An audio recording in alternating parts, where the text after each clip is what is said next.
आज की ब्रज यात्रा की शुरुआत हम करेंगे श्री राधा रमन जी के मंदिर से।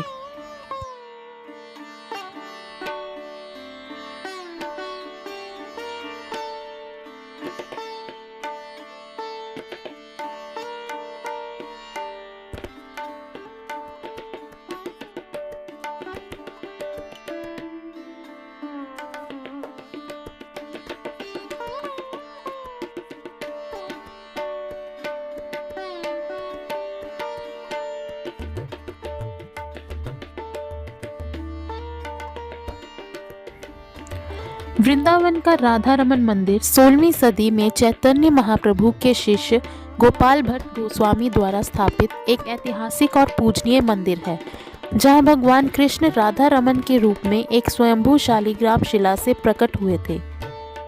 इस मंदिर की मुख्य विशेषता ये है कि राधा रमन जी की मूर्ति किसी कलाकार ने नहीं बनाई, बल्कि ये स्वयं प्रकट हुई है। और इस मंदिर में राधा जी की अलग मूर्ति नहीं है, बल्कि भगवान कृष्ण की शालिग्राम मूर्ति पर एक मुकुट रखा जाता है, जो राधा रानी का प्रतीक है।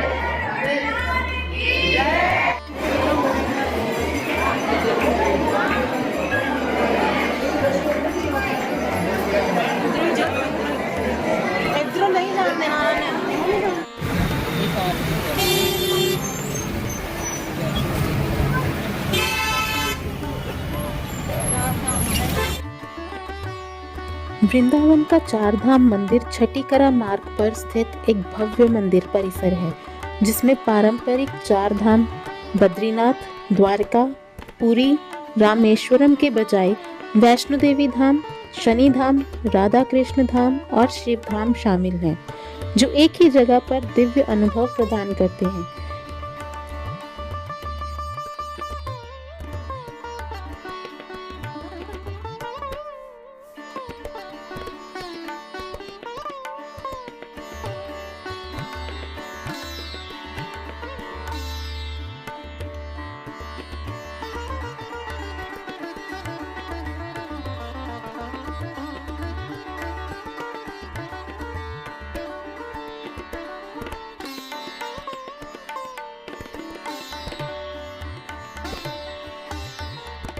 इस मंदिर में आपको माँ वैष्णो देवी की 141 फीट की विशाल मूर्ति और साथ ही 165 फीट की भगवान भोलेनाथ की मूर्ति देखने को मिलेगी।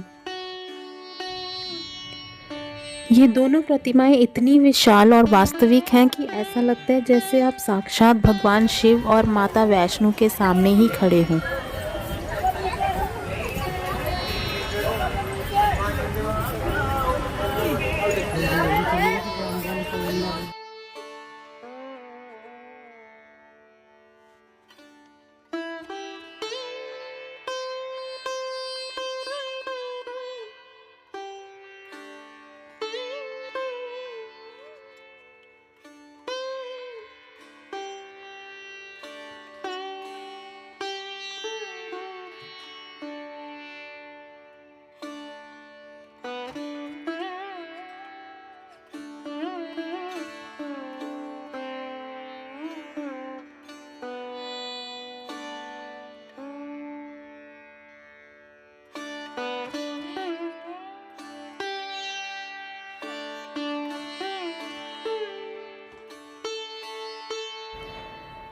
माता वैष्णो देवी के प्रतिमा के नीचे एक प्रार्थना कक्ष है, जहां माता वैष्णो की मूर्ति की पूजा की जाती है।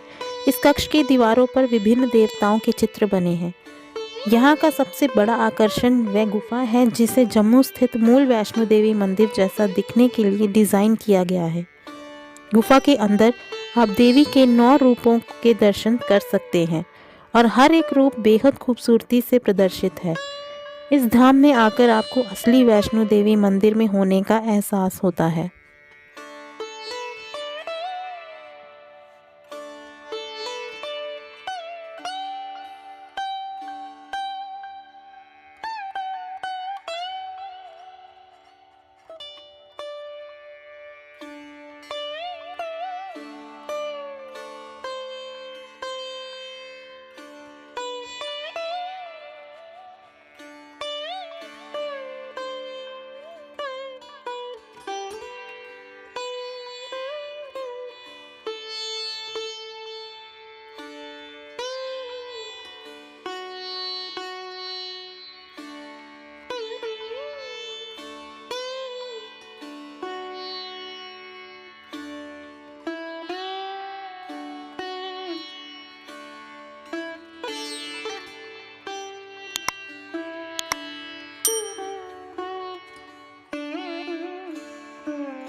गोकुल में कदम रखते ही जैसे भगवान श्री कृष्ण की बाल लीलाएं सब की सब आंखों के सामने आ गई हो।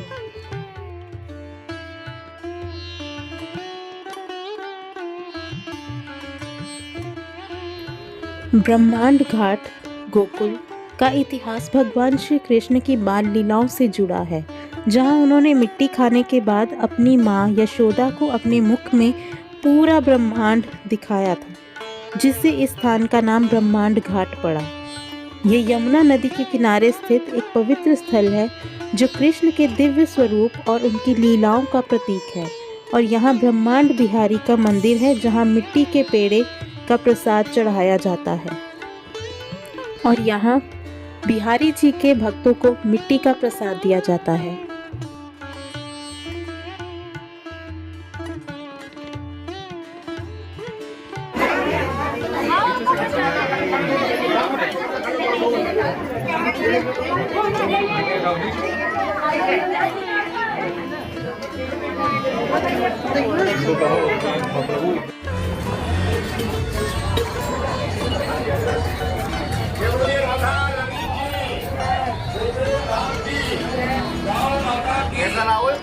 राधे राधे राधे राधे राधे राधे।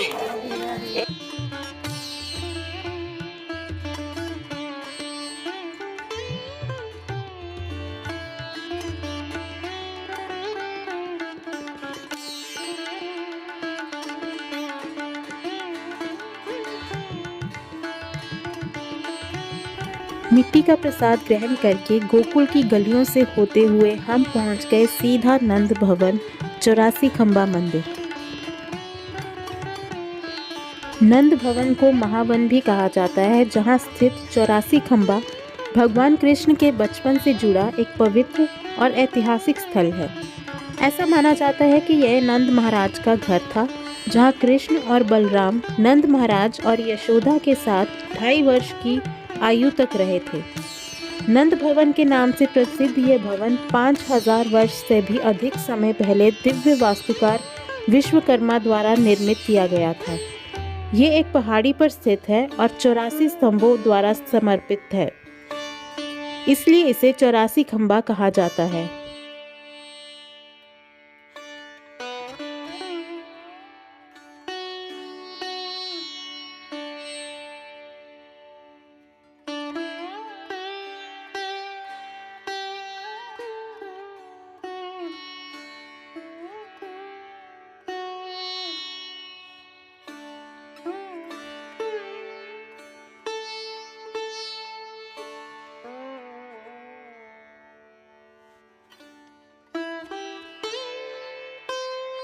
कहा जाता है कि ये मूल स्तंभ नंद महाराज के समय के हैं। मंदिर के भीतर 3 मुख्य देवता हैं।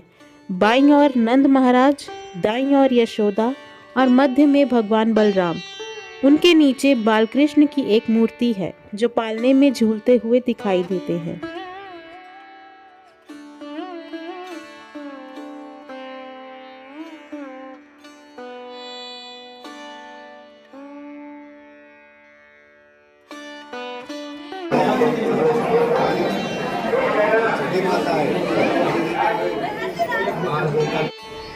मैं उससे भैया बोली कि चंद्रमा कहाँ पे काल आके देखा तो शंकर जी के मस्तक पे चंद्र भैया ने क्या किया निगरानी दी।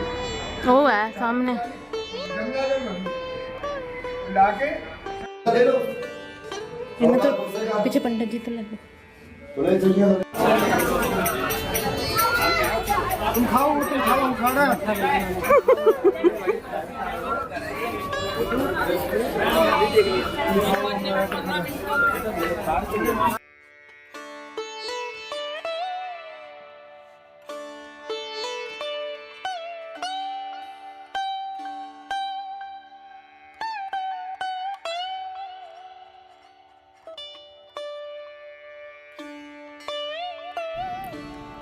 नंद बाबा के घर से हम सीधा पहुंच गए रमन रेती। रमन रेती वह रेत है जिसमें भगवान कृष्ण बचपन में खेलते थे। हाल ही में लगभग 200 वर्ष पूर्व प्रसिद्ध संत स्वामी ज्ञानदास जी ने रमन रेती में 12 वर्षों तक कठोर तपस्या की थी। उनकी भक्ति से प्रसन्न होकर भगवान उनके सामने प्रकट हुए और आज उस स्थान पर रमन बिहारी जी मंदिर स्थित है। आज भक्त यहाँ रेत पर लौटते हैं और भगवान कृष्ण का आशीर्वाद प्राप्त करते हैं।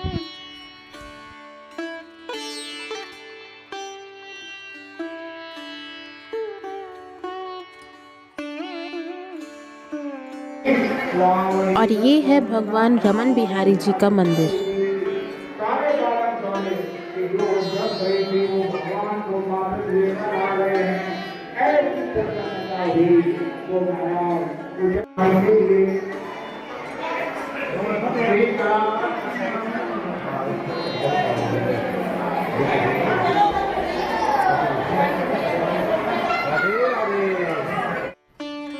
यहाँ आया हुआ हर भक्त ऐसे ही अपनी मस्ती में झूमते हैं, नाचते हैं, गाते हैं और भगवान कृष्ण की लीलाओं को याद करते हैं।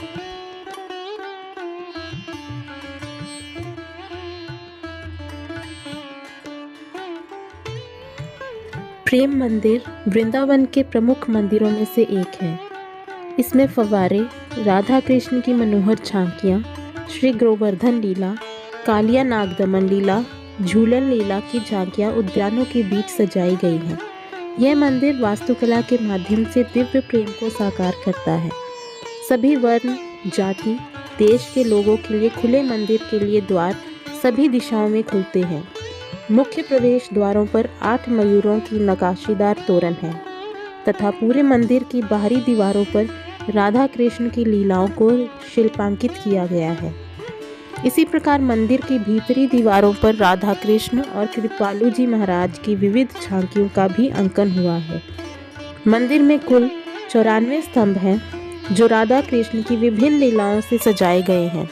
अधिकांश स्तंभों पर गोपियों की मूर्तियां अंकित हैं जो सजीव जान पड़ती हैं।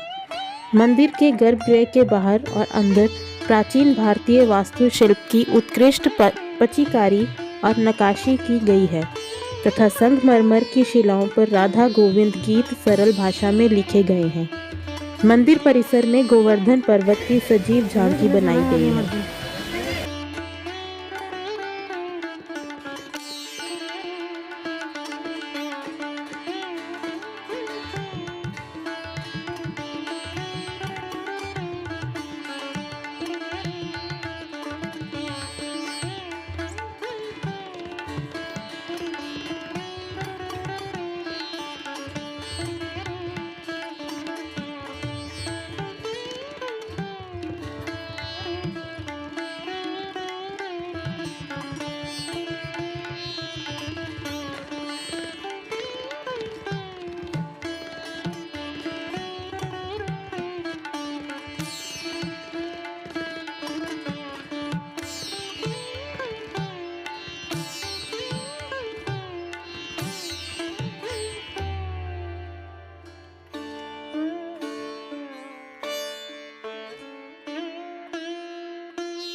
और यहाँ से हम चल पड़े राधा रानी से मिलने उनके गांव बरसाना की ओर।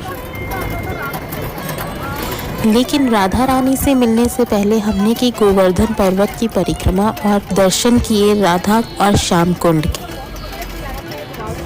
एक बार अरिष्टासुर नामक राक्षस बैल के रूप में गोकुल में आतंक मचा रहा था। भगवान कृष्ण ने उसका वध कर दिया, लेकिन गोपियों ने कहा कि कृष्ण को गो हत्या का पाप लगा है। इस पाप से मुक्ति के लिए कृष्ण ने अपनी बंसुरी से जमीन पर प्रहार किया, जिससे सभी पवित्र नदियां और तीर्थ वहां एकत्रित हो गए और श्याम कुंड का निर्माण हुआ, जिसमें कृष्ण ने स्नान किया और स्वयं को पाप मुक्त घोषित किया। कृष्ण के श्याम कुंड में स्नान करने के बाद राधा रानी और उनकी सखियों ने कहा कि ये कुंड तो कृष्ण के पाप धोता है, तो उनके लिए कौन सा कुंड है। तब राधा रानी ने अपनी सखियों के साथ अपनी चूड़ियों से एक दूसरा कुंड खोदा और कृष्ण से प्रार्थना की कि पवित्र नदियां उनके कुंड को अपने जल से भर दें, ताकि यह भी पवित्र हो सके। कृष्ण के प्रेम और सम्मान से अभिभूत होकर पवित्र जल राधा रानी के कुंड में प्रवाहित हो गया, जिससे राधा कुंड और श्याम कुंड एक दूसरे से जुड़ गए और दोनों कुंडों में पवित्र जल भर गया। और आज ये दोनों कुंड पवित्र जल से भरकर राधा कृष्ण की शाश्वत लीलाओं के प्रतीक बन गए और आज भी भक्तों के लिए अत्यंत पवित्र माने जाते हैं। गोवर्धन पर्वत की कथा भगवान श्री कृष्ण और इंद्रदेव के अहंकार के टकराव से जुड़ी है, जिसमें श्री कृष्ण ने ब्रजवासियों की इंद्र की मूसलाधार बारिश से रक्षा करने के लिए गोवर्धन पर्वत को अपनी छोटी उंगली पर उठा लिया था, जिससे इंद्र का अभिमान टूटा और गोवर्धन पूजा की परंपरा शुरू हुई, जिसमें पर्वत को अन्नकूट का भोग लगाया जाता है। गोकुल के लोग हर साल वर्षा के देवता इंद्र की पूजा करते थे, लेकिन श्री कृष्ण ने उन्हें रोका और कहा कि इंद्र नहीं बल्कि गोवर्धन पर्वत ही ब्रज की रक्षा करता है, इसलिए उसी की पूजा करनी चाहिए। श्री कृष्ण की बात सुनकर इंद्र क्रोधित हो गए। उन्होंने इसे अपना अपमान समझा और ब्रज पर प्रलयंकारी बारिश शुरू कर दी। इस भयंकर वर्षा और तूफान से डरकर ब्रजवासी श्री कृष्ण के पास गए। श्री कृष्ण ने अपनी छोटी उंगली पर पूरा गोवर्धन पर्वत उठा लिया और सभी को उसके नीचे आश्रय दिया, जिससे वे सुरक्षित रहे। 7 दिनों तक मूसलाधार बारिश के बाद जब इंद्र को अपनी गलती का एहसास हुआ तो उन्होंने अपनी हार स्वीकार की और श्री कृष्ण से क्षमा याचना की। श्री कृष्ण ने पर्वत नीचे रखा और गोकुल वासियों को गोवर्धन पूजा और अन्नकूट उत्सव मनाने का आदेश दिया, जो आज भी कार्तिक मास की शुक्ल प्रतिपदा को मनाया जाता है। गोवर्धन परिक्रमा मथुरा के पास गोवर्धन पर्वत की एक पवित्र 21 किलोमीटर यानी 7 कोस की पैदल यात्रा है, जो भक्तों द्वारा श्री कृष्ण के प्रति आस्था के प्रतीक के रूप में भी की जाती है, जो मानसी गंगा से शुरू होकर दानघाटी, राधा कुंड और जतिपुरा जैसे प्रमुख स्थानों से होकर गुजरती है। इसे 2 भागों में बांटा गया है, बड़ी और छोटी परिक्रमा, और भक्त भजन कीर्तन करते हुए इसे आध्यात्मिक यात्रा को पूरा करते हैं। वो दिख रहे हो पीछे, देख लो। कितना ऊंचा हो।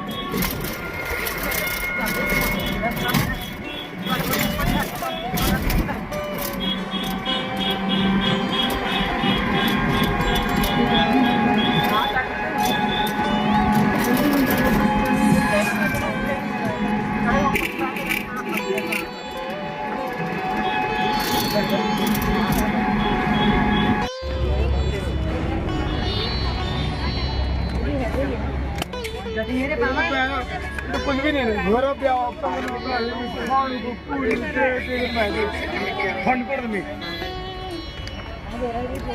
गोवर्धन की परिक्रमा करके हम पहुंचे बरसाना राधा रानी से मिलने। बरसाना मथुरा के पास स्थित राधा रानी का गांव और उनका प्रसिद्ध मंदिर है, जिसे लाडली जी का मंदिर या राधा रानी महल भी कहा जाता है, जो ब्रह्मगिरी पर्वत पर स्थित है और राधा कृष्ण के प्रेम और भक्ति का प्रतीक है, जहां राधा अष्टमी का विशेष उत्सव मनाया जाता है। यह मंदिर अपनी भव्यता, जटिल नक्काशी और लाल बलुआ पत्थर की संरचना के लिए माना जाता है, जहां भक्तजन राधे राधे का जाप करते हुए पहुंचते हैं।